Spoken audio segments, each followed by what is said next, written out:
Hello everyone, मैं हूं सायन और आप सभी लोगों का स्वागत है फिजिक्स विद सायन के एक नए वीडियो में। एक बहुत इंपॉर्टेंट अपडेट लाया हूं। जो लोग 2022 का नेशनल एजुकेशन पॉलिसी को सीरियसली नहीं ले रहे थे, उन लोग के लिए बहुत बड़ा झटका है, क्योंकि 27 मार्च को देख पा रहे हैं। 27 मार्च को यूजीसी ने नोटिफिकेशन दे दिया कि जो हम लोग का नेट एग्जाम होता है, यूजीसी नेट एग्जाम, वो मैंडेटरी होगा हर एक पीएचडी के लिए। और आप लोग जो जो यूनिवर्सिटीज में आप लोग पीएचडी एडमिशन लेते हैं, हर एक में उसका अपना एक इंट्रेंस टेस्ट होता था, लेकिन आज से वो बंद है। अब सिर्फ एक होगा नेट का एग्जाम, और नेट का एग्जाम से आप लोग जो स्कोर करेंगे उससे डिसाइड होगा कि आप पीएचडी के कौन सा कैटेगरी में आते हैं। तो यूजीसी ने 3 तो कैटेगरी दिया है, उसके बारे में मैं आऊँगा। और इससे 2 फायदा हुआ, एक स्टूडेंट्स का फायदा हुआ और कॉलेजों का भी फायदा हुआ। स्टूडेंट्स का क्या फायदा हुआ? पहले स्टूडेंट्स का फायदा ये हुआ कि उन लोगों को एक ही एग्जाम में पूरा इंडिया के हर एक यूनिवर्सिटी में, हर एक कॉलेज में एडमिशन टू पीएचडी वो लोग एलिजिबल है। और अलग अलग जगह उन लोग एग्जाम देने की जरूरत नहीं। बहुत जगह कॉलेजों का मनमानी था, बहुत जगह अंदर से बहुत पॉलिटिक्स था, बहुत जगह बहुत, मैं वो सब नाम नहीं लूंगा। मतलब एक बात में यूनिवर्सिटियों का मनमानी खत्म, मोनोपोली खत्म। अब जो होगा, एक एग्जाम होगा नेट एग्जाम, और नेट एग्जाम आप लोग देंगे, नेट एग्जाम से अच्छे से क्वालिफाई करेंगे, उसके मार्क्स आप लोग जितना आएगा नेट एग्जाम में, उसके बेसिस में आप लोग का सिलेक्शन होगा। और यूनिवर्सिटीज का क्या फायदा है? यूनिवर्सिटीज का फायदा है कि किसी किसी स्टूडेंट्स का, जिन लोगों का नेट क्वालिफाई नहीं होता है, लेकिन उन लोग का बहुत जगह कॉन्टैक्ट रहता है, इधर उधर रहता है, ऐसे भी पेज में भर्ती हो जाते हैं। लेकिन बाद में वो स्टूडेंट्स, मतलब मैं बोल रहा हूँ, ये फैक्ट बोल रहा हूँ, फिर वो लोग बाद में स्टूडेंट्स का बर्डन हो जाता है, यूनिवर्सिटी में पढ़े रहते हैं, पीएचडी करके निकलते गए नहीं, और पॉलिटिक्स में जाके, मतलब मैं थोड़ा कॉन्ट्रोवर्शियल बोल दे रहा हूँ, लेकिन जाके उधर कॉलेज का नाम बर्बाद, यूनिवर्सिटी का नाम बर्बाद करते हैं। तो इससे हुआ कि नेट जो वैलिड हो गया पूरा। तो अभी देखिए, ये नोटिस के बारे में मैं आता हूँ। ये नोटिस रिलीज हुआ 27 मार्च को, और इसमें क्या बोला गया है? ये जो हमारा देखिए नेट एग्जाम है, as an entrance test for admission to PhD. तो यहाँ पर तो ये नोटिफिकेशन मैं लिंक नीचे डिस्क्रिप्शन में दे दूंगा।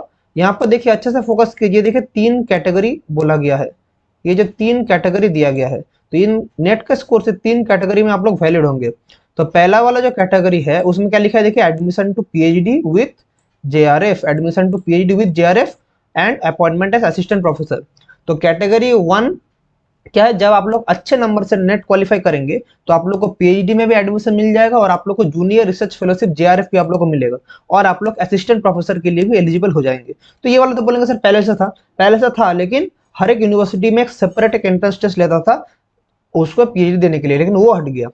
कैटेगरी 2 क्या है? देखिए, eligible for admission to PhD without JRF. तो कैटेगरी 2 में भी आप लोग पीएचडी कर सकते हैं, लेकिन आप लोगों को कोई भी फेलोशिप नहीं मिलेगा, आपको अपने खर्चे से पीएचडी करना पड़ेगा, और आप लोग एलिजिबल होंगे फॉर असिस्टेंट प्रोफेसर के पोस्ट के लिए, आप लोग एलिजिबल होंगे। और कैटेगरी 3, ये कैटेगरी पहले नहीं था, अभी नया आया है इस नोटिफिकेशन के बाद। वो क्या है? Eligible for admission to PhD programme only and not for the award of JRF. मतलब आप लोग पीएचडी के लिए होंगे, और आप लोग असिस्टेंट प्रोफेसर के लिए भी एलिजिबल नहीं होंगे। तो आप लोग अगर कैटेगरी 3 में आते हैं, तो पीएचडी के लिए ही आप लोग से एलिजिबल होंगे, आप लोगों को कोई फेलोशिप भी नहीं मिलेगा, और आप लोगों को प्रोफेसर के पोस्ट के लिए भी आप लोग एलिजिबल नहीं है। तो ये 3 कैटेगरी है, इसको अच्छे से देखिए, इधर एक चार्ट में दिया गया है। तो category 1 award of JRF and appointment as assistant professor, JRF ये देखिए yes, assistant professor yes, PhD admission yes. फिर कैटेगरी 2 में आप लोग को जेआरएफ नहीं मिलेगा, आप लोग लेकिन प्रोफेसर के लिए आप लोग एलिजिबल होंगे, और पीएचडी के लिए भी एलिजिबल होंगे। और कैटेगरी 3 में आप लोग को देखिए, सिर्फ आप लोग पीएचडी के लिए एडमिशन ले पाएंगे, बाकी सब देखिए इधर नो है, इधर नो। तो ये है, तो ये था नोटिस। और एक चीज ये देखिए, ये वाला पॉइंट थोड़ा नोट कीजिए। ये जो कैटेगरी 2 और 3 में जो स्टूडेंट्स होंगे, जो लोग कैटेगरी 1 क्रैक नहीं कर पाएंगे, तो यहाँ पर जो लोग होंगे, तो उन लोग का 70% वेटेज होगा किसमें? 70% weightage will be given to the test course, और हमारा जो 30% वेटेज होगा इंटरव्यू सेशन के लिए होगा। इसको थोड़ा माइंड करके रखिए। तो अभी भी टाइम है, जून में आप लोग का नेट एग्जाम है, अभी भी टाइम है, अच्छे से प्रिपरेशन लीजिए, अच्छे से पढ़ाई करके आप लोग कोशिश कीजिए कैटेगरी 1 को क्रैक करने के लिए, क्योंकि अगर कैटेगरी 1 कर लिए तो यूनिवर्सिटियों का मोनोपोली खत्म, आप लोग डायरेक्ट पीएचडी में एडमिशन ले सकते हैं, और सिर्फ 1 नेशन 1 एग्जाम 1 नेट देके आप लोग डायरेक्ट पीएचडी के लिए एलिजिबल होंगे। तो इसी नोटिस जो 27 को आया था, ये पब्लिक नोटिस था। फिर उसके नेक्स्ट दिन 28 मार्च को ये वाला नोटिस आया। ये नोटिस क्या है? ये वाला नोटिस है सारे यूनिवर्सिटियों को भेजा गया है। तो ये जो नोटिस सिर्फ दिया है, ये सिर्फ हम लोग के लिए नहीं, ये पूरा यूनिवर्सिटीज में गया है। देखिए 28 मार्च 2024 को ये हर एक यूनिवर्सिटी में गया है, और उधर बोला है कि हमें सिर्फ नेट एग्जाम में ही लेना पड़ेगा एंट्रेंस टेस्ट और पीएचडी के लिए। तो ये हमारे मानसी जोशी जो मैडम है, सॉरी मनीष जोशी जो है, उन्होंने भेजा था इस नोटिस हमारे यूजीसी के अंडर जितने भी college, university, central university, state university और भी सेंट्रल फंडेड यूनिवर्सिटी, जितना भी हमारे यूनिवर्सिटी है, सब में ये नोटिफिकेशन भेजा गया है। तो देख लीजिए, क्योंकि ये बहुत ही सीरियस मैटर है।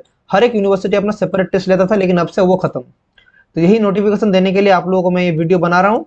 Hope you like the notification, और हमें इस नोटिफिकेशन का, ये नोटिस का बहुत सारे सपोर्ट करना चाहिए, इससे इससे बहुत सारे स्टूडेंट को बेनिफिट होगा। तो इसी के साथ आज का सेशन हम लोग यहीं एंड करते हैं।